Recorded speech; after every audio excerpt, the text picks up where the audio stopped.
C'est bon, t'es prête? I am ready. Are you ready? I am ready. Hello, bienvenue sur le podcast multiculturel qui va explorer les pourquoi. Avec Pourquoi t'as fait ça, je vais à la rencontre de personnes qui ont fait un choix de cœur pour façonner leur vie idéale et réaliser leurs grands rêves.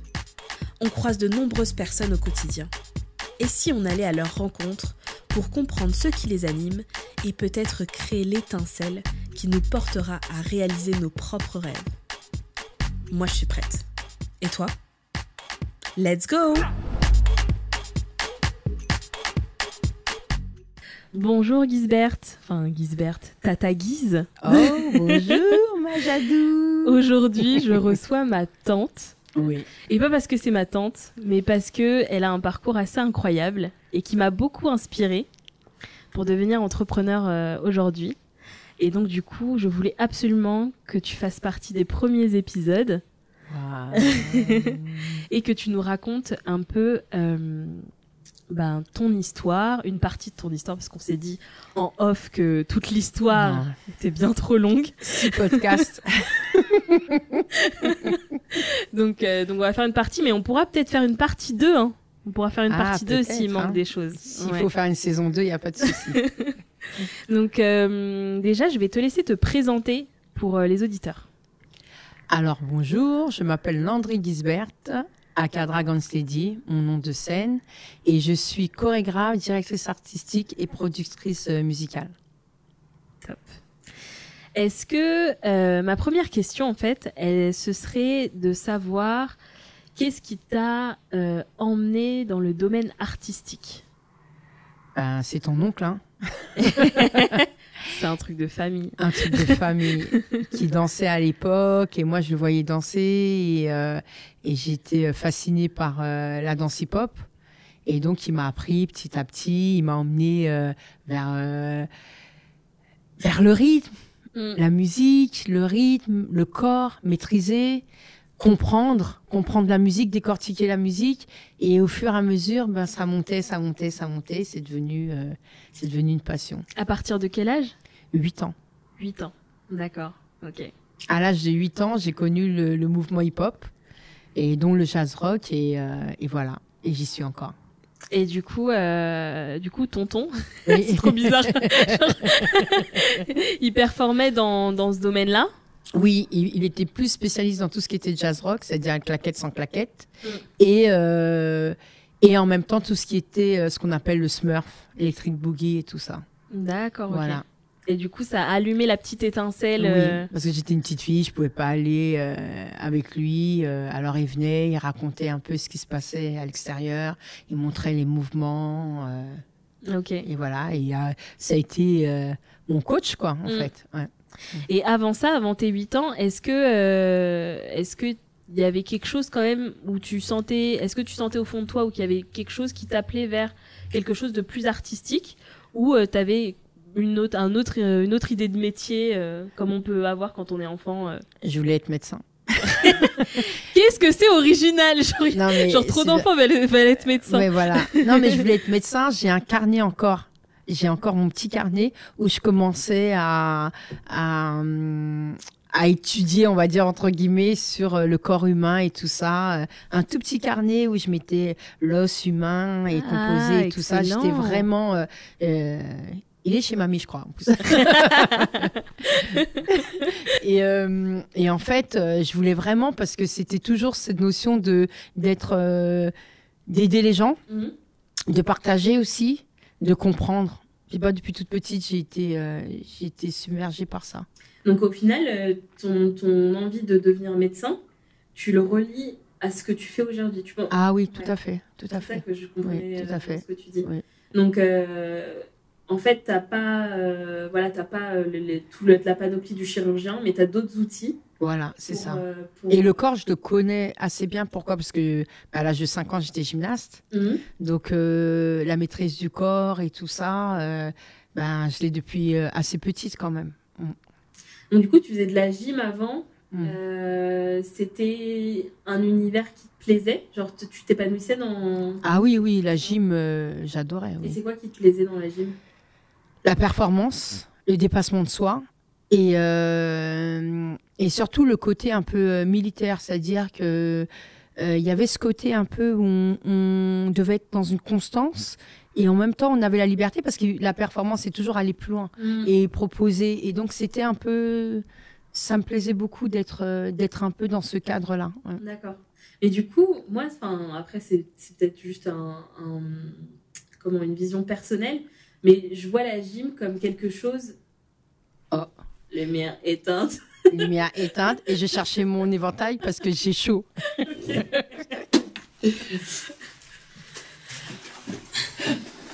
Vas-y. Il n'y a plus de batterie, on va faire. C'est ça. Je sais pas. C'est vrai qu'il fait chaud avec les lumières, mais oui. Après, ouais. Donc voilà, je reviens. Du coup, je disais, la gym, moi j'avais une vision assez. Tu vois, si tu reproduis des mouvements, il faut qu'ils soient exactement reproduits, etc. Et du coup, il manque ce truc un peu artistique de ta touche, etc. C'est vrai qu'à l'époque, lorsque j'ai commencé la gym, ce n'était pas la gym d'aujourd'hui. Ça veut dire qu'il fallait suivre vraiment au niveau du sol, les chorégraphies et tout ça. Vraiment, ce qu'on te disait de faire, fallait le faire. Fallait pas sortir du cadre. C'est pas comme comment elle s'appelle, Simone Bell, c'est ça? Oui. Qui avec sa performance. voilà, avec sa performance et tout ça et bien d'autres maintenant. Ouais, hein. ouais, mais c'était pas du tout ça. Hein. Il Mm. fallait faire ça, c'était comme ça, on disait les pointes comme ça, c'était comme ça. Il n'y avait pas de. Parce que j'ai du mal à t'imaginer dans ce contexte-là. Ben, je sais pas, T'avais moi, 5 maintenant. ans. Ouais, T'avais j'avais 5 ans. Ben, j'avais 5 ans, mais jusqu'à à peu près l'âge de 15 ans. Ah Hein, oui, bah oui. Mm. Donc, mais c'est bizarre parce que qu'est-ce que tu veux faire comme sport? Ben, de la gym. Mm. Et, Ouais, et je me suis retrouvée, et j'ai un bon souvenir de comment on appelle ça? J'ai vécu des belles choses, des choses super dures, mais des belles choses aussi. en gym, voilà. Puis après, on fait le lien assez facilement avec la danse au niveau de la maîtrise technique de son corps. Quoi. Du coup, quand tu as basculé vers la danse, du coup, tu avais quand même un avantage sur d'autres personnes qui n'avaient pas forcément. Ben, en fait, le problème, c'est que la souplesse n'est pas la même. Parce qu'en gym, tu es un peu en explosif et tout ça. Et alors qu'en danse, c'est autre chose. Ouais. Et la rythmique aussi, c'est pas pareil.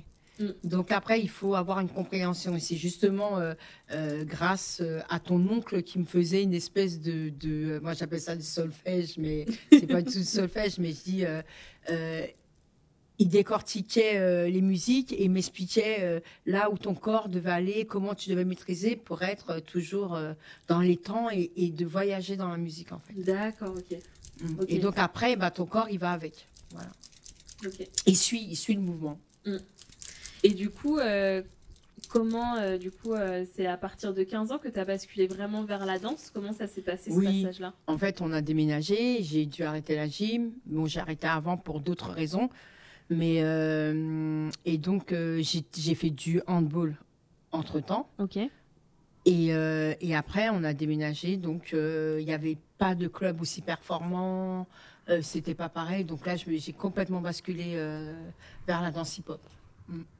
Et c'était au sein d'un club? Non, d'une asso? du tout. Parce qu'il n'y avait pas d'association à l'époque. Il n'y avait pas de club. Alors, le hip-hop, c'était... Mais c'était dans les années quoi? Les années 90. Années 90, ok. Les années 90, il n'y avait pas ça. T'as l'impression, en fait, que ça existe depuis longtemps, mais en fait, non. En vrai. Bah, en fait, ouais, non, ça n'existe pas depuis longtemps. Les danses classiques, oui, voilà, contemporaines. Voilà, où tu avais les écoles, tu avais les associations. En plus, c'était pas accessible à tous, c'était super cher. Il y avait tout ça, alors que le hip-hop, tu le faisais plutôt dans les maisons de quartier, dans la rue. C'était vraiment, t'arrivais, tu rejoignais tes potes et en fait, vous étiez dans un coin. Qu'est-ce que t'as fait? Ouais, voilà. Et en fait, comme il y avait toujours soit des maisons de quartier, soit des MJC ou autres, et en fait, on se retrouvait un peu partout et on s'entraînait.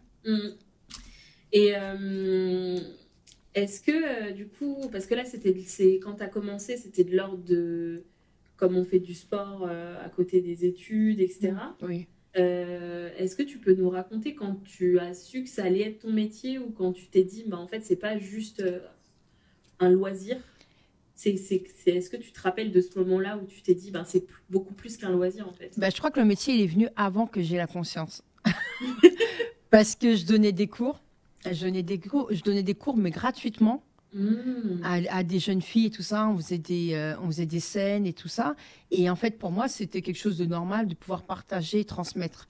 Et après, je suis partie à Londres et tout ça. J'ai étudié, mais la danse me manquait trop. Et donc là, j'ai dit non, je peux pas sans la danse. Je vais mourir, en fait. C'est au moment où tu t'es éloignée, en fait. Oui. C'était moins dans ton quotidien que tu t'es rendu compte. Ben, en fait, c'était moins dans mon quotidien, mais c'était dans mon quotidien parce que je prenais beaucoup de cours là-bas et tout ça. Mais je me disais, mais plus je vais aller dans les études et moins je vais pouvoir danser. Et il y a quelque chose qui va se casser en moi, en fait. Et c'est là que j'ai décidé d'en faire mon métier. Et du coup, est-ce que c'est parce que... Là, on en parlait juste avant, quand on se préparait pour l'épisode, et c'est vrai que c'est souvent peu considéré comme un vrai métier. C'est vrai. Et est-ce que toi, tu avais des références, tu vois, des modèles qui te disaient, ben non, c'est possible, en fait, il y en a qui en font leur métier, et moi, je veux en faire mon métier. Parce que, du coup, quand on n'a pas de référence, c'est un peu plus compliqué de se dire...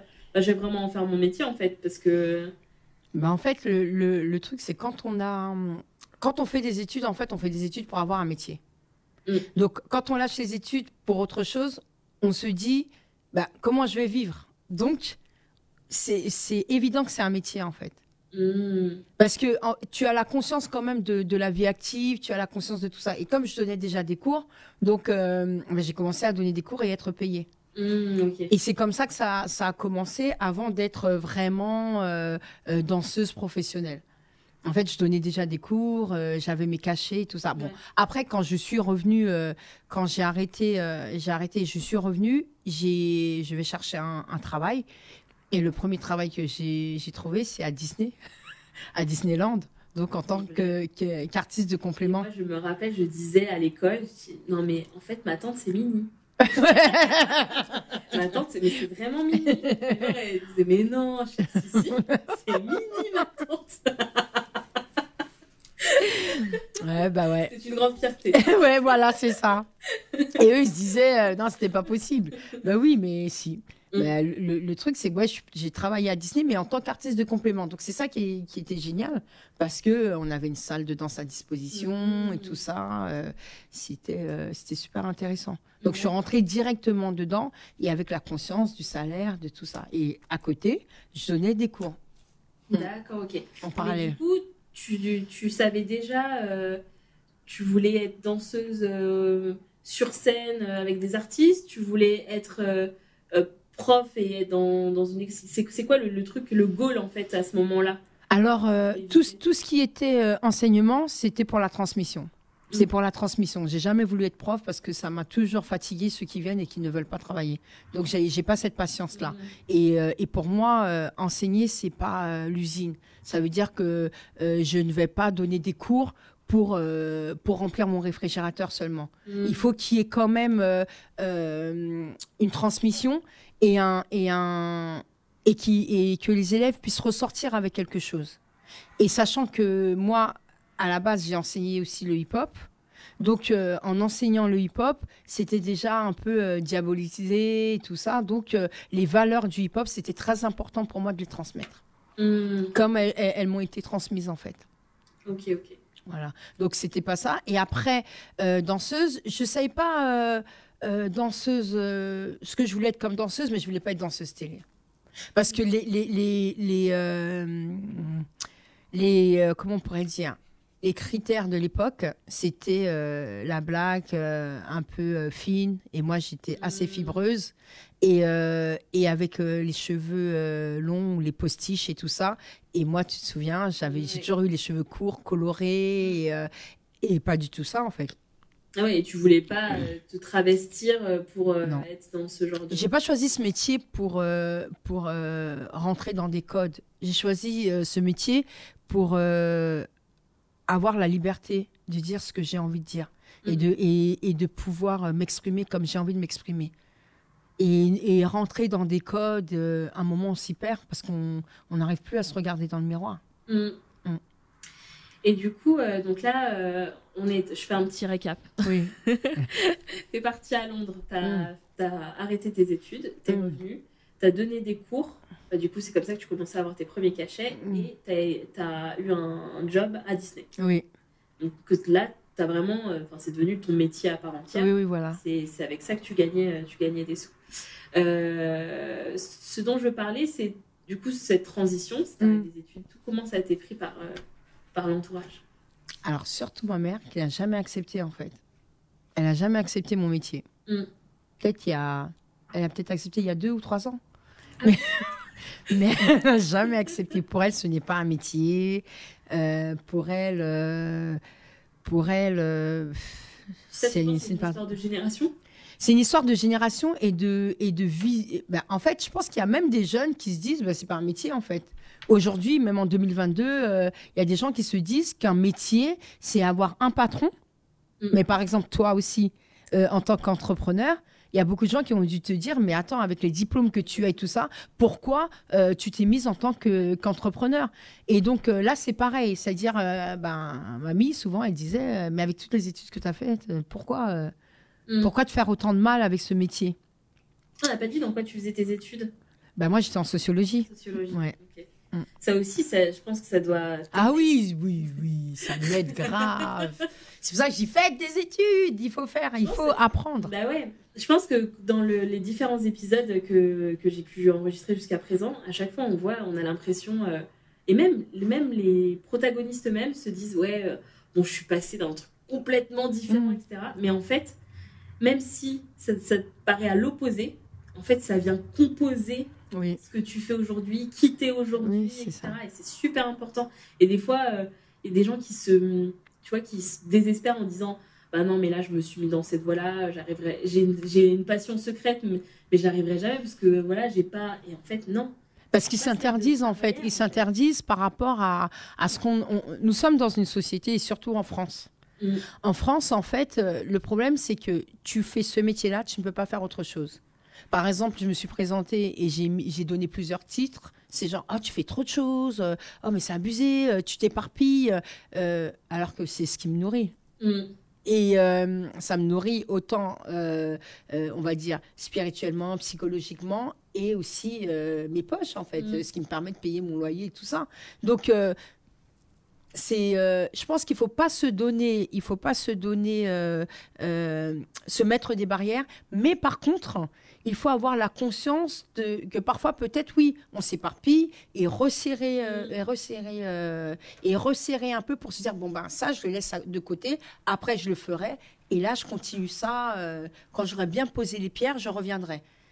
Parce que souvent le fait d'avoir de la liberté, trop de liberté tue la liberté aussi. Carrément. Et c'est vrai que ça me fait penser à une... d'ailleurs, elle est danseuse et aujourd'hui, elle est entrepreneur et elle accompagne les entrepreneurs à vivre leur vie de rêve, etc. Et du coup, elle parle de multipassionnés. Elle s'appelle Marie Forleo et elle était danseuse. C'est la première ambassadrice Nike, je crois. D'accord. Et du coup, elle dit qu'en fait, on peut être multipassionné, en fait, c'est pas interdit.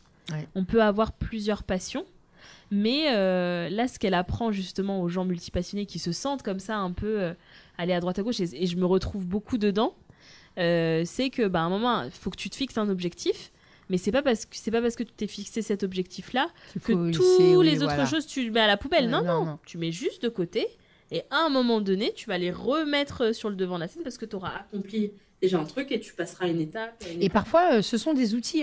Ce sont des outils pour ce que tu fais sur le moment présent. Parfois, le fait d'avoir ces compétences-là et de ne pas les mettre à la poubelle, tu utilises ces compétences dans ce que tu fais aussi. Parce que c'est très important. Aujourd'hui, sur beaucoup de métiers, on demande à être créatif.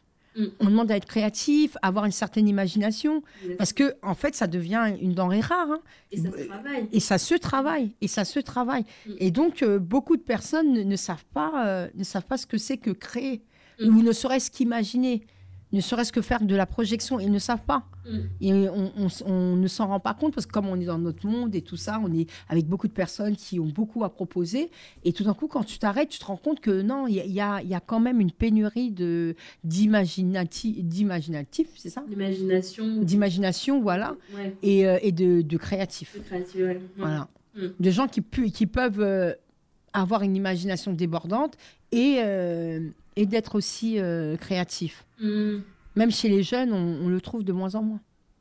Et parce que aussi, on nous demande d'être... quand je dis on, c'est la société. Enfin, moi, j'ai cette impression de rentrer toujours dans des cases et d'avoir un certain parcours et d'avoir des codes, en fait. Et je pense que j'ai l'impression que c'est encore plus affirmé avec Instagram ou les réseaux sociaux, dans le sens où il y a une certaine image. Et du coup, et je vois quand je parle à des jeunes, même des gens qui ont la vingtaine, hein, pas forcément des tout jeunes. Non, oui, on parle, oui. Du coup, ils veulent, ils suivent certains influenceurs, etc. Et ils se mettent dans des espèces de normes et qui est ultra nocive. Là, j'ai pas fini de regarder, je suis en train de regarder un documentaire sur Instagram et des ravages que ça fait sur la nouvelle génération, là, mais ça fait peur. Oui, justement, je ne me rappelle plus du nom, mais il y a un nom justement par rapport à ça, où justement le fait d'être tellement plongé dans cette pseudo-réalité que ça peut attaquer la santé, tout ça, et voilà. Et c'est exactement ça. Moi, comme je forme et tout ça des artistes, et c'est ce que je leur dis qui tu es toi déjà, qui tu es, qu'est-ce que toi t'as à donner, même si tu donnes t'as l'impression que c'est du mauvais, mais la réaction des gens, à partir du moment où les gens réagissent par rapport à qui tu es, c'est que tu as gagné. Qu'ils réagissent bien ou mal, c'est que tu as gagné, c'est que tu as quelque chose à dire. Mais de dire simplement c'est bien, c'est beau, ça ne suffit pas. Parfois ça peut dire ah non, j'aime pas du tout, mais bien, ça peut être ça. Mais il y a une réaction. Ou sinon, la personne, elle est violente. Mais au moins, il y a une réaction. Et aujourd'hui, la réaction, c'est de dire c'est la personne idéale, géniale, et tout ça. Et après, derrière, on voit que la personne, elle a une souffrance. On le voit beaucoup chez beaucoup d'artistes. Ben oui, qui souffrent du coup. Parce qu'ils suivent justement ces codes, ils suivent aussi les équipes qui sont autour, qui les formatent, mais ils ne se rendent pas compte qu'ils ne sont que des vaches à lait. Et ils ne deviennent plus... normalement, quand on prend un artiste, c'est parce qu'il y a une essence qui nous plaît. Oui. Ou quand le public... aime un artiste, c'est parce qu'il y a quelque chose qu'ils se reconnaissent en lui. Mais lui, il n'est plus lui. Ouais. Ou elle n'est plus elle. Alors, on a dérivé, mais comme beaucoup dans ce podcast. Ouais, voilà. on dérive beaucoup, mais c'est pas grave, parce que du coup, on aborde des choses super intéressantes. Du coup, j'étais sur l'acceptation de l'entourage. Donc, tu disais que du coup, ta maman, elle acceptait pas. Non. Mais sinon, autour de toi, que ce soit famille ou amis ou... Mais en fait, moi, j'ai toujours été vue comme une freaky. Hein. Donc, c'est normal. Ouais, voilà, c'est-à-dire que... C'est normal que t'aies genre un job atypique et... Oui, genre pour eux, quoi. Mais pour moi, non, pour moi, c'est pas un job atypique parce que les métiers d'artiste, ils datent depuis quand ? C'est clair. Depuis le Moyen-Âge, oyez, ou les théâtres de rue et tout ça, ça vient, c'est depuis quand ? Et c'était ce qu'on appelle les saltimbanques qui passaient les messages de village en village, de ce qui venait des rois et tout ça, des actualités. Ils n'avaient pas de journaux parisiens ou François. Hein. Ils n'avaient pas ça. Donc, ça a toujours été. Et donc, on va dire, c'est quelque part la voix du peuple. La bohème, Aznavour, elle l'a bien écrit pour quelque chose aussi. Donc, pour moi, ça a toujours été quelque chose d'évident. Et ça t'a pas affecté, du coup, que ce soit pas forcément compris ou Ah si, ça m'a énormément affecté. Parce que j'avais toujours l'impression que l'extérieur, hors de mon cercle, les gens acceptaient qui j'étais et voyaient mon potentiel et tout ça. Et quand je revenais dans le cercle familial, j'étais juste une folle qui avait choisi un métier qui ne la mènera à rien et à nulle part. Bah moi, j'étais contente de suivre cette folle Ouais. dans tous les cours. Parce que du coup, je devais avoir quel âge peut-être T'étais super 8 jeune, ans. hein, oui, 8 ans ou un peu plus jeune, je pense. Un peu plus jeune. Un peu plus jeune, oui. Donc je suivais du coup ma Ouais. tante dans ses cours, je faisais les chorégraphies, Et- on refaisait les chorégraphies en sortant du cours Ouais. dans les boutiques. On faisait le spectacle. Spectacle, Moi ouais. j'adorais et du coup j'ai fait plus de 10 ans de danse derrière et ça m'a donné l'envie de faire ça et même si je me suis jamais dit que j'en ferais mon métier, mais je vois l'impact que ça a sur ce que je fais aujourd'hui. Il y a la créativité et il y a le fait de s'exprimer en fait, Oui, de c'est trouver ça. la manière de De s'exprimer. s'exprimer et de passer un message. Oui, voilà. S'autoriser à s'exprimer. Voilà, c'est ça. Et même si je danse plus trop aujourd'hui, je sens que c'est de la danse que c'est venu ça. Oui. Le fait de me dire, voilà, bah en fait, tu peux t'exprimer. Et puis la partie émotionnelle de la danse aussi, qui te permet de gérer certaines choses, de transmettre certaines choses et de connecter aussi, parce que je me suis toujours décrite comme quelqu'un de très introverti, enfin dans mon coin un peu sauvage. Oui. Sauvage, c'est souvent le terme que j'utilise. Et au final, je pense que la danse m'a permis justement de créer ce lien avec les autres. Oui. Ouais. C'est vrai. Et non, et ça c'est très important. Et ça te manque pas. C'est pas le sujet. Je suis obligée de le passer. J'ai entendu le message, Ok, donc du coup, c'est vrai que je comprends que ce soit du coup assez difficile de pouvoir avancer, mais en même temps, t'as quand même enfin, moi c'est comme ça que je te vois et je sais que bien sûr tout le monde a ses faiblesses et ses failles, etc. Mais t'as quand même un caractère et une détermination assez impressionnante. Enfin, en tout cas, moi, de l'extérieur, je le vois comme ça. Et du coup, t'as avancé. T'as fait ce que t'avais envie de faire. Et j'ai pas fini. Voilà, exactement. Et t'es toujours en train d'avancer, de faire tes projets, d'aller dans les directions que tu décides. Et ça, c'est vraiment... Est-ce que c'est une force de caractère genre innée, genre t'es né comme ça et voilà, ou c'est quelque chose qui s'est développé? Comment toi tu le vois ça? Déjà, je pense que j'avais cette force de caractère à la base parce que j'avais déjà un caractère assez fort ou quoi que ce soit, mais c'est pas le caractère en soi qui m'a aidée. Et comme je dis, moi en fait je suis une peureuse. Et j'aime pas l'échec, j'aime pas tout ça. Donc, j'essaie toujours de rebondir. Quand il y a un échec ou autre, j'essaie de rebondir. Et je rebondis, et je rebondis, et je rebondis. Parce que je n'aime pas ça. Parce que déjà, de rester sur un échec, tu veux dire? Ah, je ne peux pas. Je peux pas rester sur un échec. Et après, je me dis, mais si moi, je le fais pas, qui le fera pour moi? Et si moi, je ne déclenche pas, qui viendra m'aider? Parce qu'en général, c'est quand on déclenche quelque chose que tout d'un coup, on se retrouve avec une communauté, avec un soutien. Mais c'est à nous de déclencher déjà. On ne peut pas attendre que ce soit les autres qui déclenchent ou qui disent « Ah non, mais t'es génial, t'es super ». C'est pas ce qui paye son homme, en fait. Ce qui paye, c'est de dire « J'ai fait ça » et l'autre, il dit « Ah ouais, non, mais elle a fait ça, moi, je vais essayer. Tiens, on peut faire quelque chose ensemble. » Et c'est ça qui est fort, en fait. Carrément. J'aime bien quand tu dis, du coup, le fait de... Si je le fais pas, qui le fera? Je pense que c'est une phrase que je me répète souvent et que tout entrepreneur, quel que soit le secteur ou le métier, devrait avoir en tête. C'est que quand tu as peur de faire quelque chose, en fait, il faut se dire mais qui va le faire à ta place? Oui, c'est vrai. Et ça se trouve, et si ça aide une seule personne, ça vaut le coup. C'est ce que je dis. C'est le début de la contamination. Ouais. C'est comme ça, hein. Une personne est contaminée, tous les autres vont l'être après. Et les gens vont voir, et même si ce sont des gens qui ne sont pas dans l'artistique, mais ils arrivent à... Moi, j'ai beaucoup d'amis qui n'ont rien à voir avec l'artistique, mais qui me disent toujours « Ah, mais tu es un bon exemple pour moi. Et moi, je dis « Ah oui ».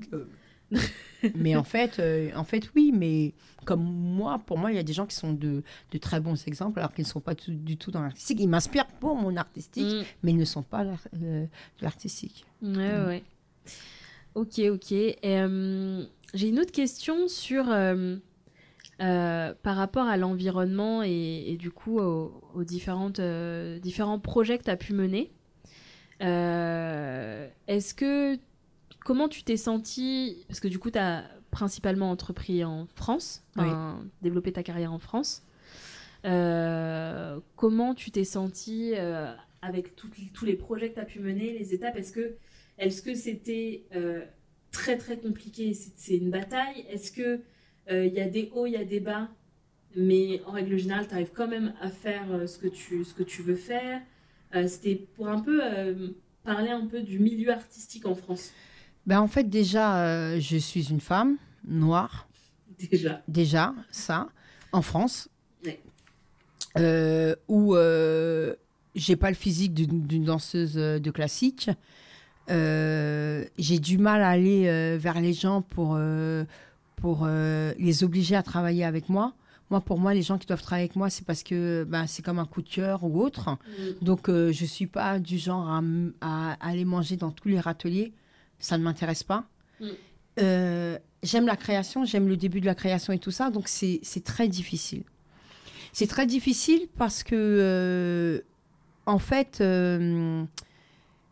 dans une carrière artistique ici, déjà, les gens ne croient pas en l'artistique.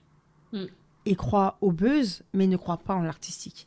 Ils ne croient pas en l'essence de l'artistique, à part si on va parmi des artistes qui sont comme nous, en fait. Si on reste qu'avec notre cercle, qui voit un peu ce côté où on veut transmettre, on est dans cette espèce de militantisme, oui, mais ne serait-ce que face à des futurs acheteurs, des futurs clients, quoi que ce soit, c'est très difficile.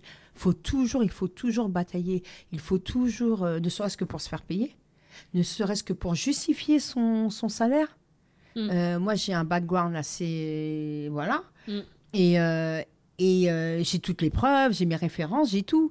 Mais les gens, c'est comme s'il fallait que je me brade.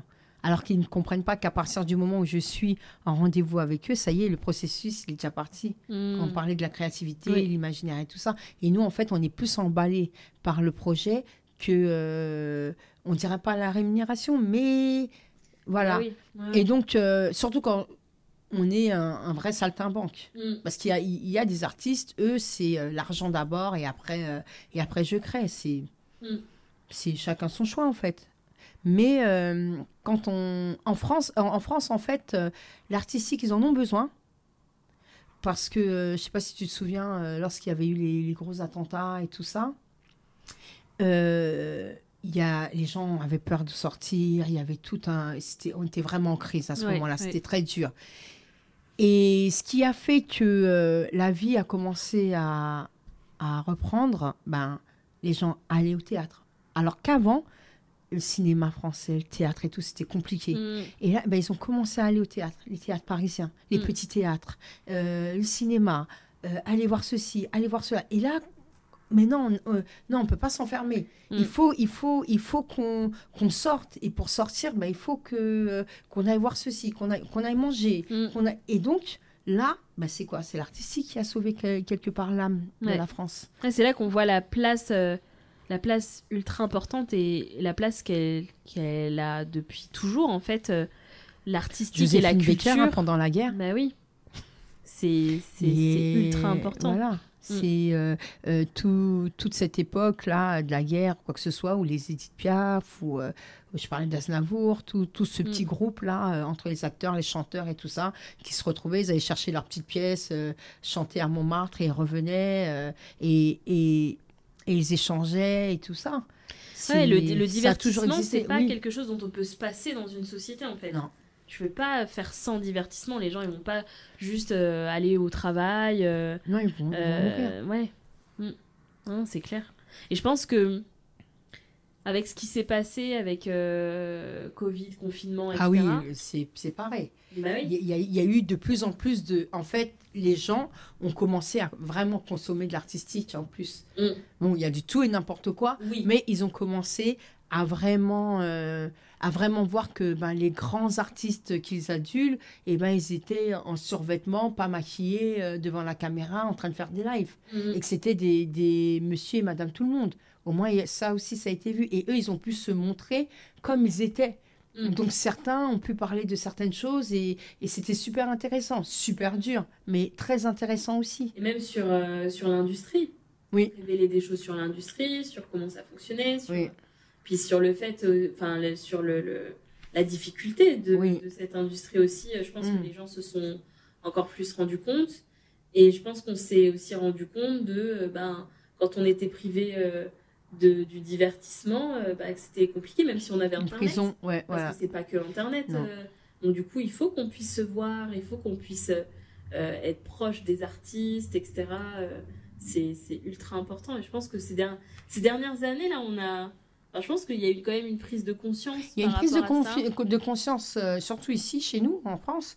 Mais il y a une prise de conscience et surtout, ça a permis aussi le fait que les festivals, il n'y avait pas de festival. Le fait qu'il n'y avait pas de salle de concert.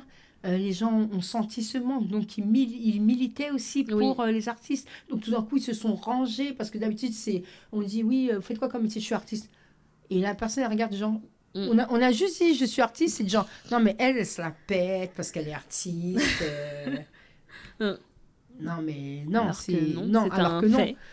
C'est un métier, comme je pourrais dire, je suis boulangère ou je suis bouchère, en fait.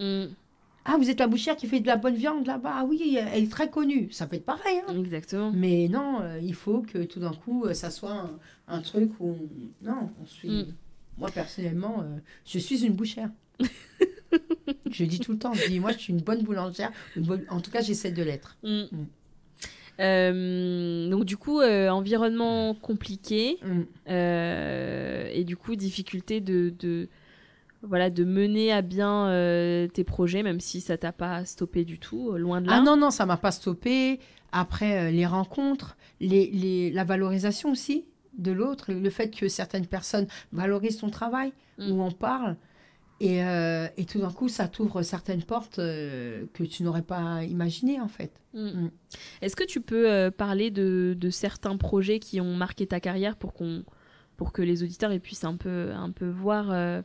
s'imaginer qu'est-ce que c'est une carrière de directrice artistique hip-hop en fait, oulala choisis quelques-uns des projets. Tu peux pas? Ce serait trahir les autres. Oui, c'est ça. C'est un peu... en fait, ce qui m'a marqué surtout, c'est la rencontre avec... une des premières rencontres qui m'a marqué, c'est avec Reda. Lorsque il y avait justement travaillé le spectacle pour la Coupe du Monde 98, quand la France a gagné et tout ça. Est-ce que tu peux dire qui est Reda Reda, c'est un chorégraphe qui était le chorégraphe d'une émission télé menée par Michel Drucker. Et c'est un chorégraphe contemporain et qui est un monstre en fait, et qui est un humain fabuleux. Et aujourd'hui, ceux qui le connaissent, ce sont plutôt les gens qui connaissent vraiment la danse, en fait. Voilà. Okay. Mais il continue toujours à faire des choses et tout ça, mais il est discret, mais c'est quelqu'un qui m'a apporté beaucoup et qui m'a dit, c'est bien le hip-hop et tout ça, mais il faudrait te former à autre chose, à d'autres danses, les bases. Et c'est là que je suis partie former un peu en classique, contemporain et tout ça. D'accord, ok. Tu l'as rencontré dans quelles circonstances? En fait, c'était pour il y avait, je crois que c'était un casting ou je me rappelle plus exactement, c'était un casting. Mais ça date. Hein.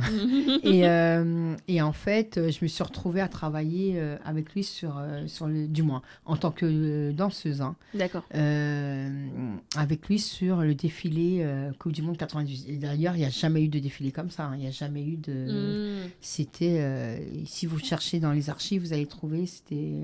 si je trouve l'archive, je mets le lien dans le... Ouais. Mais moi, je peux te l'envoyer parce que je crois que je l'avais trouvé il n'y a pas longtemps. Ah, ok. Donc, trop bien. Je le mettrai pour les auditeurs, du coup. Donc, ça, c'est une des rencontres qui t'a marqué et qui a eu un impact, en fait, sur ta carrière. Après, deuxième chose, c'est sur NCT Danse. Et avec, j'ai eu Pierre Doussin comme chorégraphe contemporain aussi, pareil dans le contemporain connu. Et après, Blancali, Macadam. 4 ans et demi 4 ans, je crois même, de tournée. De tournée avec ce spectacle. Voilà. Mais avant, comment tu peux définir ce spectacle, Macadam? Alors, c'est un spectacle hip-hop. L'un des premiers spectacles hip-hop contemporains. D'accord? Parce qu'il y a eu aussi, je crois que c'est une compagnie Macadam de hip-hop. Mais sinon, Macadam, c'est vraiment le nom du spectacle. Ok. Et donc, c'est du hip-hop mélangé avec du roller, du flat, du vélo, BMX, et acrobat et danseur hip-hop. Et de l'humour. Et de l'humour, voilà, il y avait de l'humour. En fait, c'est chaque personnage Exactement. qui venait un peu en avant-scène et tout ça dans le spectacle. Et en fait, on avait tous les physiques, toutes les couleurs d'ailleurs. Oui. On avait tout, hein. On avait. Moi, ce qui m'avait marqué dans ce spectacle, c'était vraiment le fait que on valorise chaque personnalité, justement, les vraies personnalités des gens. En fait, on voyait à travers le spectacle, parce que du coup, vu que c'est ma tante, j'ai eu la chance d'être dans les coulisses et de voir les danseurs. En fait, c'était la personnalité du danseur qui était mis à l'honneur dans le spectacle. Ouais. Quand on le voyait en coulisses, il avait ce même truc, en fait. C'était vraiment... franchement, c'était magique, ce spectacle. J'ai adoré. Donc, nous, on est là. Moi, je fais partie de la première génération parce qu'il y a une deuxième génération après. Ouais. Je suis partie de la première génération. Moi, j'ai pas trahi, j'ai pas regardé. C'est bien.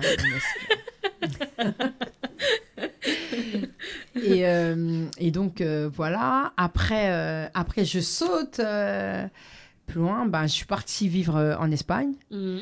Et de là, ce qui m'a marqué aussi, c'est... moi, j'étais plus dans le théâtre, on va dire, danse, théâtre et tout ça, moins dans le côté commercial. Et j'ai mon ami qui dit, ouais, tu connais cette série, tu devrais postuler et tout ça. Et donc, j'ai postulé. Au départ, j'étais un peu dans le truc, est-ce que je me vends le truc un peu à la noix, là. Mais au final, j'ai fait le casting et j'ai été chorégraphe pour la tournée de la série Undo Stress. Non, mais Undo Stress. Je pense ça va parler à tout le monde. Moi, je regardais. Rien que le générique, genre, t'es en train de danser comme ça. Ouais. Rien que le générique, D'ailleurs, il revient là. Ils reviennent. Donc, ils reviennent. Ah ouais, ils reviennent. Genre, Et moi, je suis pas dedans. Ouais. Je suis trop vieille, peut-être. Excellent. Donc, du coup, t'as vécu combien de temps 3 ans en Espagne. Mais j'y allais depuis 97 à peu près. Ouais, tu y allais régulièrement. Ouais, régulièrement. Et aussi être formatrice au Centre d'art dramatique de Séville. Ça, c'était très fort parce que justement, quand on parlait de rejet et tout ça, dans l'artistique, c'est un chorégraphe qui s'appelle Ramon Oyer, que j'ai rencontré, j'étais voir son spectacle et tout ça, et on discutait, en fait, je parlais de son spectacle, je disais en fait mes ressentis, les choses et tout. Et un jour, et à un moment, il me dit, mais tu sais que je suis le directeur, parce qu'à chaque fois ça change, mais il est le directeur du Centre d'art dramatique de Séville et tout ça. Ça peut être intéressant par rapport à ta vision et tout ça. Alors je dis, ouais, ok, tu me fais une conversation. Et un jour, on m'appelle, on me dit, ouais, quand est-ce que je peux venir et tout ça, pour former des danseurs. Et en fait, ces danseurs étaient des danseurs de danse contemporaine. Donc, quand je suis arrivée, ils faisaient la gueule. Ils ne voulaient pas de moi parce que j'étais du hip-hop. C'était hyper compliqué. Ah oui, il y avait genre une confrontation entre le milieu académique et voilà. Et du que coup, moi, je ne pouvais pas leur... alors qu'ils ne savaient pas que j'avais été formée sur autre chose. Mais ils s'arrêtaient qu'à ça. En fait, tu viens, t'es black, machin et tout ça. T'es hip-hop. Tu peux pas comprendre, en fait. Et au final, je les ai séduits en une matinée, quoi. Ouais. Et il y en a 2 qui ont eu une bourse pour partir à New York, justement pour aller continuer à étudier à New York. Donc c'est une fierté excellent. Aussi, ouais. Ah, excellent. Donc on voit, c'est bien parce que du coup les moments que tu as choisis, on voit un peu l'éclectisme des projets sur lesquels tu peux collaborer. Et il y a aussi, t'es aussi intervenu dans des entreprises. Oui. D'une manière, du coup, Par exemple, c'est j'ai complètement fait aussi différent un des coaching avec des femmes dirigeantes. autres. Donc, Ça, c'est intéressant. ouais, super. Et j'ai adoré. C'est vraiment une expérience que je voudrais peut-être monter quelque chose un jour et pourquoi pas le faire ensemble. Et justement, ça, c'est quelque chose qui m'a intéressée parce que j'ai fait de belles rencontres. Et justement, je suis encore en contact avec certaines femmes. Et l'isolation de la femme. En fait, leur apporter quoi du coup, comment ça se passait? En fait, c'est une femme qui s'appelle Virginie Servaes qui a monté ce projet. Et moi, j'étais plus du côté du corps. Okay. Et en fait, c'était... ce qu'il faut savoir, c'est que les femmes dirigeantes, elles sont souvent isolées. Plus tu vas haut, mais comme un peu les hommes, mais c'est pire encore quand tu es femme. Oui. Donc, plus tu vas en haut et plus tu es isolée. Et donc, elles perdent un peu leur essence. Tu vois, comme on disait, de sa personnalité et tout ça, elles se perdent un peu. Donc, c'était qu'elles retrouvent à travers la voix et le corps et d'autres coachings, justement, cette personne qu'elles ont perdue. D'accord, ok. Et donc, moi, j'étais plus du côté du corps. Donc, je faisais pas spécialement de la chorégraphie. Mais en fait, moi, j'ai un concept c'est de la danse. Mais comment, ça y est, j'ai oublié le nom. C'est mon concept, mais j'ai oublié le nom. Mais c'est pas grave, l'amnésie. Mais, et en fait, le concept, c'est tu danses, mais avec des rythmes. Mais on va dire, c'est comme du freestyle, mais après, je te dirige. Tu vois comment c'est une méditation guidée? Oui. En fait, c'est ça, mais avec le corps. Moi, je fais ça avec le corps. Okay. Donc, je te fais visualiser, je te fais tout ça, mais en dansant. Donc, j'ai beaucoup fait ça avec elle. Et du coup, ça te permet de te réapproprier ton corps? Oui, de te réapproprier, de t'accepter, de nettoyer aussi ce que tu as à nettoyer, ce que tu ne veux pas, de savoir comment, de passer outre ce que tu ne veux pas, être... ou ce qu'on t'a donné comme image. Parce que souvent, les gens, c'est une image, soit c'est culturel, soit c'est dans l'éducation, soit c'est carrément une carapace que tu as mise, mais que tu ne veux pas enlever, que tu n'arrives plus à enlever parce qu'elle te colle à la peau, alors que tu as besoin de t'en débarrasser. Il y a beaucoup de cas comme ça. Donc après, en étant dans le corps, l'esprit et l'âme, en fait, tu arrives à être qu'un. Et là, voir où tu dois appuyer et où ça fait mal. Et donc, parce que c'est vrai que, en tant que femme dirigeante et dans un milieu très masculin, au final... Ah oui, c'est l'orage. C'est la tempête. Ouais. Il faut que tu sois solide. En fait, il faut que tu sois ancré. Et il faut que tu sois solide face à certaines réactions pour que tu puisses affirmer certaines choses, que tu puisses mener les projets à ta manière, etc.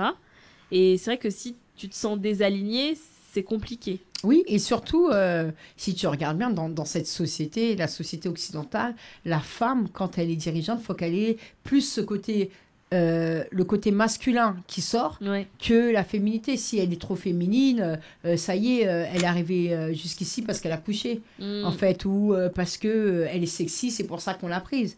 Mais le cerveau, no brain, quoi. Et ça, c'est... Non, il faut savoir...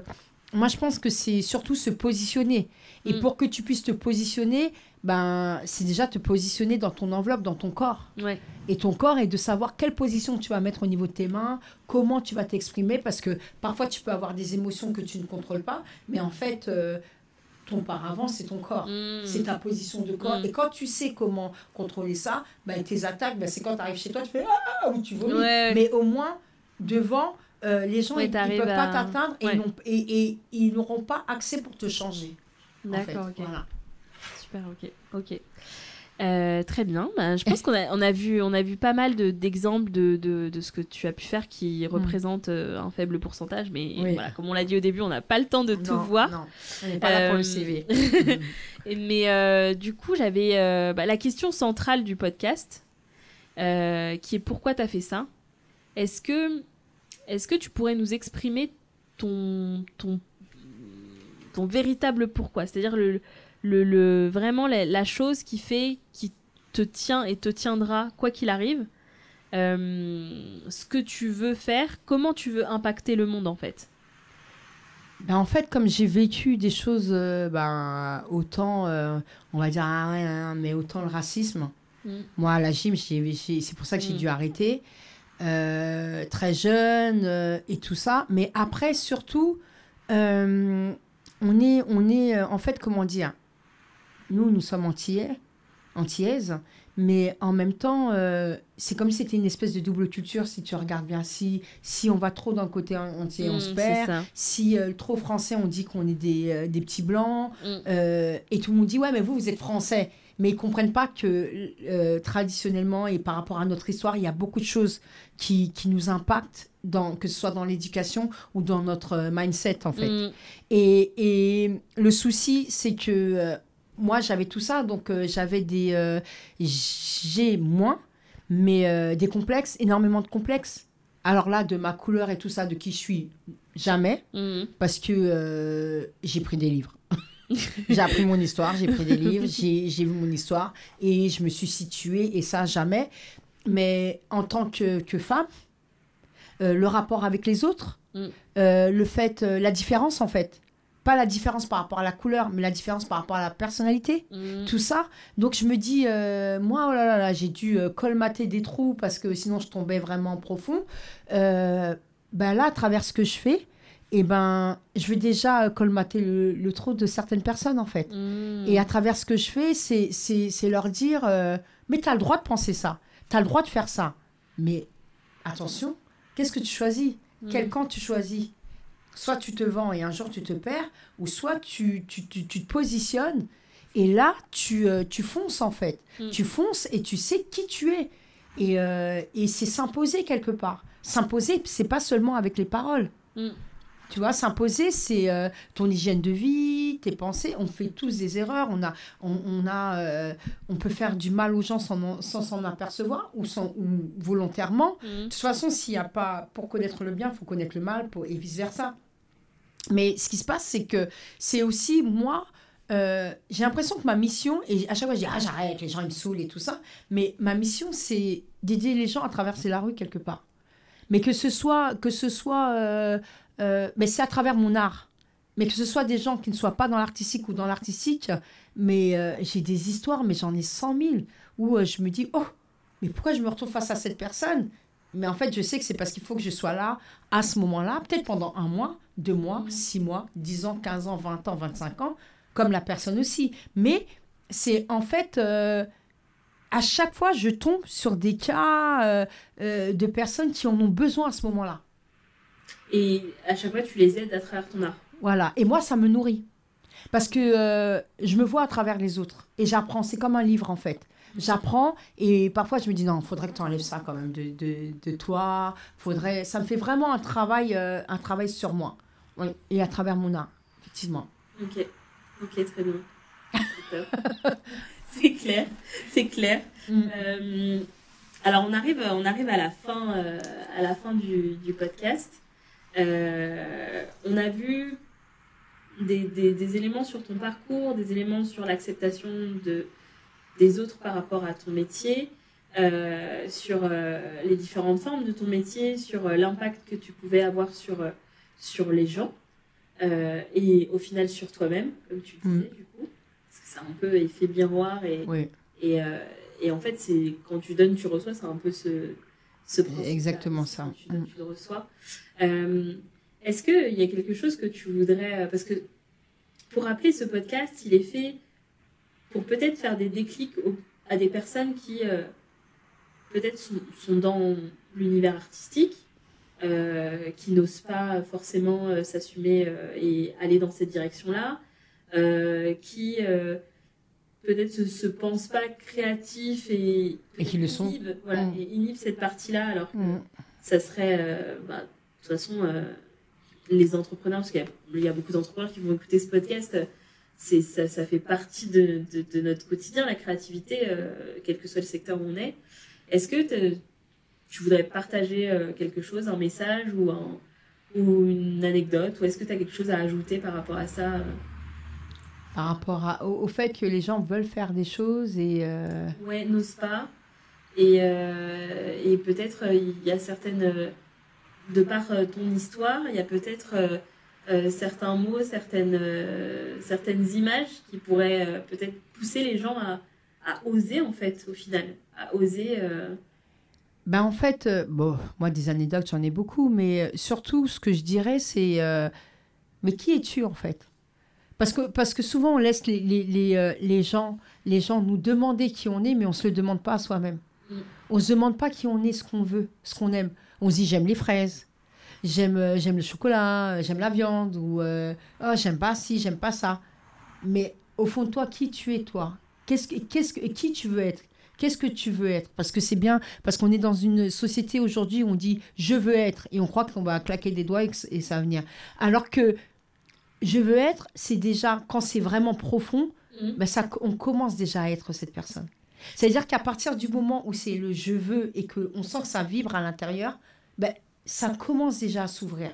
Et là, eh ben, il faut juste laisser l'air passer et se dire, ben, je me laisse aller. Et je ne regarde pas, j'ai pas besoin d'avoir la validation des autres ou le regard des autres, parce que moi, je pense qu'il y a beaucoup de choses que j'ai voulu faire, mais par rapport au regard des autres, je n'ai pas fait. Et c'est pour ça que je te dis qu'à travers mon métier, j'apprends aussi beaucoup. J'apprends beaucoup. Et donc, je me dis, mais en fait, si on donne des anecdotes, est-ce que ça va faire un déclic? Mais le premier déclic, c'est soi-même. C'est-à-dire de se regarder et de se dire... on voit parfois des mantras ou autres, on dit, ils sont un peu ridicules, ces gens-là. Mais je pense que pour pouvoir avoir ce déclic, il faut se créer son propre mantra. Et quand tous les matins, tu te réveilles et tu dis, mais moi, je veux ça, mais moi, j'ai... Et tout d'un coup, tu sens que, même si tu es triste, et tout d'un coup, tu as une espèce d'allégresse qui monte, ben, c'est parce que tu arrives sur ton chemin, en fait. C'est parce que tu l'as. Et en fait, c'est surtout ton mantra. Qu'est-ce que toi... Pas regarder des vidéos, machin, avec soit des pseudo-gourous ou des bonnes vidéos. Non, ce que je dis, c'est... toi déjà, comment toi tu te motives? Parce qu'à partir du moment où tu te motives, ta lumière elle est là et ton chemin il commence à venir parce que ce sont tes pas, ce sont tes intentions et pas celles des autres qui te disent oh moi je pense que tu devrais faire ça. Parce que moi si j'écoutais des gens, j'en serais même en string. Hein. Ah non toi t'es désigné. Non c'est vrai que je suis quelqu'un d'ouverte, mais il y a des choses que je peux pas faire en fait. Et tu le sais, tu vois, il y a des choses, c'est pas possible. J'en rigole même. Mais pour eux, oui, tu pourrais même faire du striptease, je peux faire plein de choses. Mais je pourrais, mais c'est pas moi. Parce que j'ai cette part aussi de secret, j'ai cette part où moi aussi, j'ai ce côté aussi où je suis inhibée un peu, tu vois. Et ça, j'aime aussi, j'aime. Cette petite curiosité où les gens disent ouais mais ça fait 15 ans que je te connais mais je te connais pas vraiment. J'aime ça aussi tu vois parce que c'est mon jardin secret mais tous les matins moi je me dis bon tu vas faire quoi aujourd'hui, qu'est-ce que tu vas faire, bon tu fais ça et parfois tu le fais pas mais tout d'un coup il y a autre chose qui s'ouvre et quand tu vas te coucher tu dis ah ouais belle journée, bonne journée, même si c'est quelque chose qui te paraît minime mais c'est le début de quelque chose et tu t'en aperçois pas en fait. Mais il faut le vouloir et il faut le faire. Et toi, tu le fais à l'oral, genre tu le dis à l'oral? Parce que je sais que Ala nous partageait dans l'épisode que elle faisait beaucoup de journaling et elle écrivait beaucoup et c'est via l'écriture qu'elle arrivait à justement exprimer, se trouver, etc., etc. Toi, qu'est-ce que tu utilises pour ça? En fait, moi, je suis... si on mettait une caméra chez moi, on dirait, mais elle est dingue. Parce que je parle souvent toute seule, je me motive, ou je regarde les chiens, je leur parle. Après, toute mon ouverture ou quoi, je regarde beaucoup de séries. Comme je travaille beaucoup à la maison et j'ai mon ordinateur, et en fait, je regarde énormément, mais de tout, séries, films, documentaires, et je me nourris, et parfois je pleure, et je me dis, non, mais ça, c'est vrai que tu avais déconné là-dessus, il faut plus que... Et en fait, j'arrive, parce que moi, j'aime le cinéma d'auteur, j'aime tout ça, donc, ou sinon, j'écoute de la musique classique, et je me parle. Et je me parle, et j'ai du mal, par contre, j'écris beaucoup, mais j'ai du mal à écrire pour moi. Ah, donc toi, c'est plus ouais. l'oral, c'est l'oral et le visuel. Ouais, le visuel. Et le visuel. Okay. Ouais. Okay. C'est plus ça. C'est vraiment... de toute façon, tout n'arrive pas par hasard. Hein. Donc, j'écoute toujours de la même personne, de Marie Forleo. Je suis en train d'écouter son livre Everything is Figuratable. Et du coup, je suis au chapitre où elle dit « I refuse to be refused ». Et c'est exactement ce que tu viens de dire. Ouais. C'est en fait, on n'a pas besoin, faut pas attendre qu'on soit validé. En fait. Non. Tu traces ta route, Ouais, si tu as c'est envie de faire ce que tu as envie de faire, tu le fais. C'est pas parce que quelqu'un t'a dit ouais, mais en fait, le truc que tu veux faire, personne le fait. Bah, je serai la première. Ouais, voilà, c'est ça. Voilà, c'est ça. tout. C'est ça. Et ça, c'est ultra important de ne pas se mettre de barrières par rapport aux autres. Et en plus, la plupart du temps, en fait, moi, j'ai cette impression-là qu'on a toute une vision, tu vois, une idée du projet qu'on a, que de toute façon, on ne pourra jamais le transmettre de la manière dont on l'a dans la tête. Oui, ça, c'est la vrai. personne, elle ne va pas te comprendre. Et du coup, elle va être là et va toujours vouloir dire son avis parce que tout le monde adore donner son avis. Et à partir du moment où tu partages, les gens, ils ont besoin de donner leur avis. Ouais. Mais ça aussi, je me suis dit, et ça c'est un défaut que j'ai, moi je suis une bavarde. C'est d'ailleurs pour ça que j'ai fait un petit podcast. J'aime bien parler et j'adore raconter. Et je raconte beaucoup de choses. Et parfois, ça laisse du coup des portes aux autres de se permettre de donner l'avis et de venir invalider certaines choses. Et c'est là que je suis en train de me dire, je suis dans une période où je me dis, en fait, il y a des trucs que tu dois garder. En fait, il y a des trucs... en fait, avec qui tu dois les garder? Parce que c'est surtout ça. C'est identifier la personne... L'autre fois, je parlais avec un ami sur en tant qu'artiste, justement, le fait de voir beaucoup de jeunes comme ça, qui ont des milliers de followers, qui sont là, pump it up et tout ça. Et nous, ça nous a un peu grisé de se dire, mais c'est quoi mon niveau aujourd'hui? Et je me souviens, la conversation, elle avait commencé en privé sur Instagram. Et il me disait, moi, parfois, je pense un peu à arrêter, machin et tout ça, alors que le mec, c'est un maquilleur de ouf, exclusivité Dior et tout ça, c'est le high level. Et il me dit, parce que, je sais pas, je me sens un peu frustrée. Et moi, je lui disais, et lui, il me disait, mais elle est où ta danse? Parce que j'aime ta danse et tout, on ne va plus danser, en fait. Et je disais, mais moi, c'est la même chose que toi. Et donc, des mois après, on a eu une conversation l'été, et il me disait, mais tu sais, je regardais justement ces gens qui étaient plein de followers et tout ça, et quand on se retrouvait sur un plateau avec différents artistes ou autres, et ben leur travail, c'est moi qui étais obligée limite de les retoucher, quoi.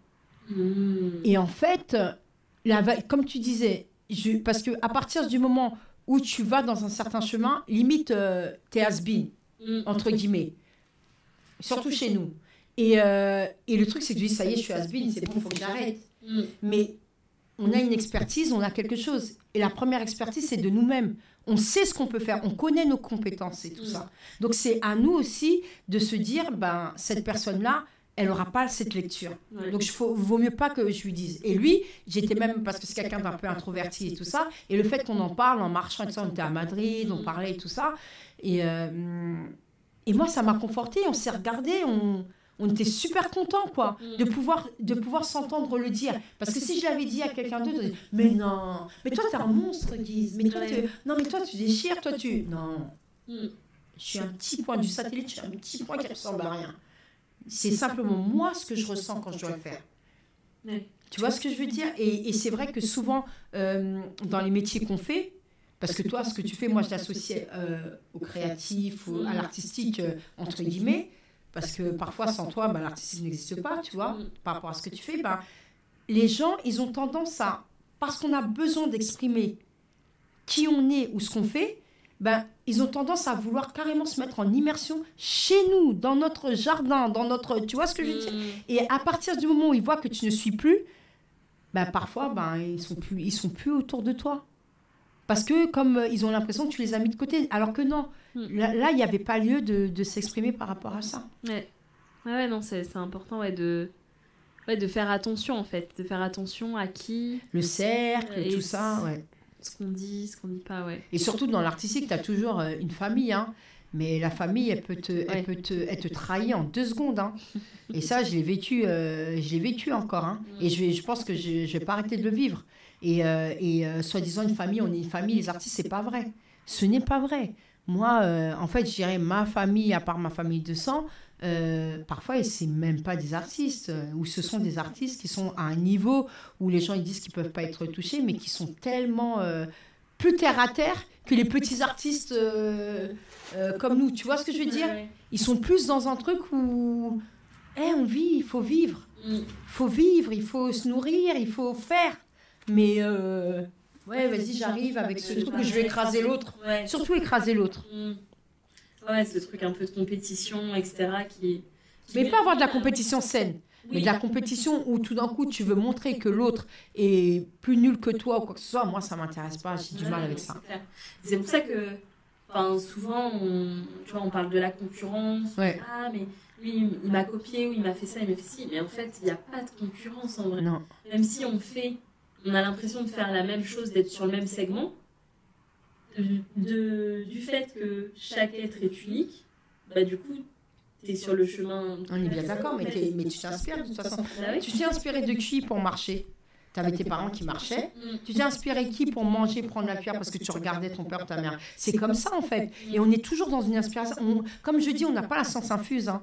Mais simplement, c'est comment tu t'appelles? Toi, tu as un nom, tu t'appelles Jeanne, moi je m'appelle Gisbert. Ah, moi je m'appelle Gisbert. Mais tu sais que j'aime bien les patates douces. Ah, mais moi je les aime bien, mais crues. Ah bon? Ça se mange comme ça? Oui, je l'ai fait comme ça. Et c'est comme ça qu'on partage. Mais alors qu'on parle de la même chose, de la patate douce. Ouais. Et un jour, on va dire, viens, on va inviter des amis et tout ça. Ah, mais moi, j'aime bien la patate douce de Jade. Hein. Fais voir la tienne. Et je dis, ah, non, ils comparent. La mienne, elle est meilleure. Non, la mienne, elle est faite autrement. Avec une autre histoire, avec autre chose. Tu vois ce que je veux dire? Ouais. Et elle va toucher d'autres personnes. Ou elle va même peut-être te toucher toi, ou tu vas te faire de la patate douce à ta manière et à ma manière mélangée. Et tu vas trouver encore autre chose. Et c'est ça l'inspiration. Et ce n'est pas d'arriver et de dire, moi, j'ai inventé. C'est pas une question. Ce que je reproche dans le milieu artistique, c'est que, en fait, les gens qui sont médiocres et qui sont autosuffisants, ce sont ceux qui arrivent toujours à être millionnaires. Parce que par contre, ce sont de beaux voleurs. Ça veut dire qu'ils prennent l'essence de la personne pendant un moment, ils prennent le travail de la personne, ils font croire à la personne qu'elle va arriver jusqu'à eux, et au point où ça doit payer, ils partent avec. Et ils vont faire ça ailleurs, et vont faire ça. Il y en a beaucoup. C'est un art hein, de faire ça, c'est un art. Les artistes ou même les agents. Les agents. On voit même des grandes stars et tout qui se sont fait utiliser justement comme ça, ouais, carrément. Ouais, ou qui se sont fait ruiner par leur argent, parce qu'ils donnaient tout à leur agent. Ouais. Ben, par exemple, moi... le profit. C'est ça. Ben, moi, dans ma formation, c'est ce que je dis à mes jeunes artistes. Je leur dis, bah, écoutez, en fait, parfois, dis-moi merde. Mais quand tu me dis merde, sois assez convaincant pour que moi, je puisse te dire, mais pourquoi tu dis merde, en fait? Et que tu puisses me l'expliquer. Et à partir de là, je pourrais changer d'avis. Mais ne mets pas ta vie dans mes mains. Ne mets pas ta vie dans mes mains. Sache c'est quoi un contrat, même si tu ne connais pas vraiment l'air, mais tu sais ce que c'est qu'un contrat, tu sais ce que c'est qu'une carrière, tu sais ce que c'est que de la technique, au moins un petit peu. Comme ça, tu pourras communiquer avec les gens, parce que c'est comme ça que les gens arnaquent aussi. Ah oui, c'est ça. Parce qu'en général, on dit, c'est comme les footballeurs, hein, les artistes ne sont pas très fufutes. Hein. Est-ce que tu dis, ah ouais, mais ça moi, c'est pas mon truc. Ouais. En fait, il faut que ce soit un tout petit peu ton truc quand même. Oui, c'est ça. Parce que sinon, c'est ça. Tu te fais avoir. Ouais. La curiosité, c'est pas un vilain défaut. La curiosité et surtout la veille, les recherches, tout ça, la recherche, tout ça, c'est très important. Ça n'empêche pas de s'entourer des bonnes personnes pour faire des choses que tu peux pas faire toi-même. Ouais, mais on peut pas tout faire tout seul. Oui, on le sait, tu vois. Il faut comprendre à minimum. Oui, voilà, c'est ça. Avoir au moins les codes. Le langage, c'est très important. Tu peux pas dire je vais en Angleterre, si tu sais même pas c'est où l'Angleterre, quoi. Il y en a qui doivent le faire, mais... C'est métaphore. Ouais. Donc du coup, on arrive à la fin du podcast et j'ai deux questions. Ouais, il y a deux questions que je donne aux invités à la fin. La première question, c'est est-ce que tu as une ressource ou donc ça peut être un livre, un film, une chanson, enfin ce que tu veux, quelque chose qui t'inspire ou qui soit t'a marqué à un moment donné, soit c'est quelque chose dans ton quotidien, etc. Tu peux partager du coup aux auditeurs. Et la seconde question, c'est qui voudrais-tu voir à ta place dans le podcast ? Waouh. Raconter son histoire. Wow. Alors, la première question, je la sors toujours parce que voilà, moi, mon inspiration qui m'a bien donné mon déclic et qui m'a appris beaucoup de choses, c'est Janet Jackson. Oui, heureusement, elle sort dans l'épisode. Ouais, voilà. Attends, on a passé des après-midi crêpes à mater les concerts de Janet Jackson. À les décortiquer. Une étude des concerts de Janet. Non, excellent. Ouais. Mais en plus, là, ça fait trop longtemps que je vais regarder. Parce que toi, tu continues à regarder les concerts de temps en temps ou pas ? Ouais, regarder les concerts, regarder ce qu'elle fait maintenant, même et tout ça. Ah oui, je regarde et elle a 50, peut-être 51 maintenant ou quoi que ce soit, mais sur scène, elle arrive toujours à tenir. Et ce qu'il faut savoir, c'est que c'est pas seulement une artiste qui, elle, dans ses concerts, elle participe. La jeune génération le fait, mais pour son époque, elle ne le faisait pas. Au décor, à toute l'élaboration, à tout en fait, du spectacle et tout ça. Elle a un vrai lien avec son équipe en fait. Elle a une vraie relation avec son équipe. Que ce soit les danseurs ou quoi que ce soit. Et c'est vrai que moi, elle m'a toujours fascinée. Et aussi, je chronométrais, tu te souviens, quand elle se changeait, quand il y avait le break où il y avait... Et on faisait des stops, on revenait arrière. Elle dit, ouais, mais là, t'as vu... Je sais pas si tu te rappelles de la main au cul d'un des danseurs où j'avais fait... Je dis, regarde, ils dansent et ils arrivent à mettre une main au cul. Et ils rigolent et ils continuent à danser avec la même énergie. Non, mais... Non, c'est fou, c'est comme ça, c'est fou. Ouais. Ok, donc du coup, Janet Jackson est... Ouais, et à ma place, waouh. Ouais, j'avoue, j'aurais dû peut-être te poser la question avant. Ouais, parce qu'à ma place, j'ai beaucoup de personnes qui m'inspirent en fait. J'ai beaucoup de personnes qui m'inspirent. Tu vois, l'idée du podcast, c'est... Pourquoi je l'ai lancé ? Parce que je voyais très peu de gens qui nous ressemblent au micro des podcasts qui parlent d'entrepreneuriat, etc. Donc, du coup, je voulais donner la parole aussi à différentes cultures, différents milieux sociaux, etc. etc. Et voilà, si ça ne devient pas, si moi j'ai quelqu'un, bon, elle est afro, faut pas qu'on dise qu'on ramène que des afros ici. Et on a le droit. Ouais, on a le droit. Vas-y. Mais de toute façon, tu sais très bien que j'ai lancé genre. Tu le gardes, ça, tu le coupes pas. Hein. J'ai quelqu'un qui a quand même un parcours assez atypique avec qui je travaille. Et elle, en fait, elle était dans la production secteur A. En musique. Ok. Aujourd'hui, elle est professeure. Elle est deuxième adjointe au maire.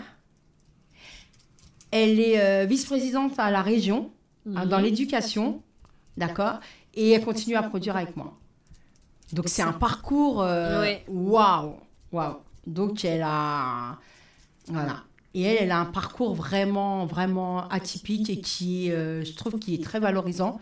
Parce que elle est passée quand même du privé, elle a toujours gardé aussi ce côté un peu de la production, mais tout en étant... elle est adjointe jeunesse et éducation. Ok. Donc, voilà. Ok, donc du coup, tu me donneras son contact. Je te donnerai son contact. Et, Ok, du coup, vous la verrez peut-être si elle accepte. Non, elle va accepter parce qu'elle aime aussi ça, partager, tout ça. Et c'est quelqu'un de très généreux qui, comme moi, tu sais, quand je te parlais de transmission, elle est beaucoup dans la transmission. Et surtout, nous, on aide en fait. Ça veut dire qu'on peut se retrouver avec des gens qui sont artistes et qui sont dans la rue et on les prend sous notre aile. Et en fait, on fait ça. Les gens des élèves qui ont des problèmes de papier, elle est là, elle sera disponible. Franchement, voilà. Okay. Et à travers notre expérience, en fait, on arrive à lire sur... on arrive à voir les gens qui en ont vraiment besoin. Et après, on s'aperçoit que cette personne, en fait, elle est à côté de nous. Elle chante peut-être, mais elle a besoin de ça. Trop bien. Voilà. J'ai hâte de discuter avec elle. Ouais. Merci beaucoup. De rien. Merci pour ce temps. Merci de m'avoir invité. C'était une bonne discussion. Bon, il manque les gâteaux, le thé ou un petit coca bien frais. La prochaine fois. Bon, la saison 2. Ok. Bon, on vous laisse sur cette petite note parce qu'en fait, il fait faim, en fait, c'est pour ça. Ouais, il fait faim, il fait soif. Il fait faim, il fait soif. Et puis, où on peut te retrouver? Où les gens peuvent te suivre Sur Instagram, mais t'as vu, je poste pas spécialement. Oui, mais au moins, s'ils ont des questions complémentaires, au moins, ils pourront... Oui. Dragon's Lady, l'Instagram, c'est Dragon's Lady. Donc, je mettrai les liens. là, voilà. Ok, voilà. Je mettrai le lien. De toute façon, on va ça... voir Jade Empower Suit, donc on verra que c'est moi aussi. Tu mettras le lien. Ouais, je mettrai le lien parce que c'est vrai qu'il faut que je poste un peu plus et tout ça, mais on voit un peu mon univers. Et comme ça, si les gens, ils ont des questions... Et après, s'ils ont des questions, et moi, je suis ouverte à ça. Super, merci beaucoup. Merci, à très vite. À très vite. Ciao. Et voilà, l'épisode est terminé. J'espère que tu as pu découvrir pourquoi la passion devient un métier. Et c'est comme une évidence, un prolongement de notre être, et ce malgré les difficultés rencontrées. Bien au-delà du métier d'artiste, le parcours de Guise nous incite à croire en soi, se faire confiance et apprécier le chemin. Si tu as aimé cet épisode, abonne-toi vite pour être averti de la sortie des prochains. Je t'invite chaleureusement à nous laisser une note de 5 sur les avis Apple Podcast et Spotify.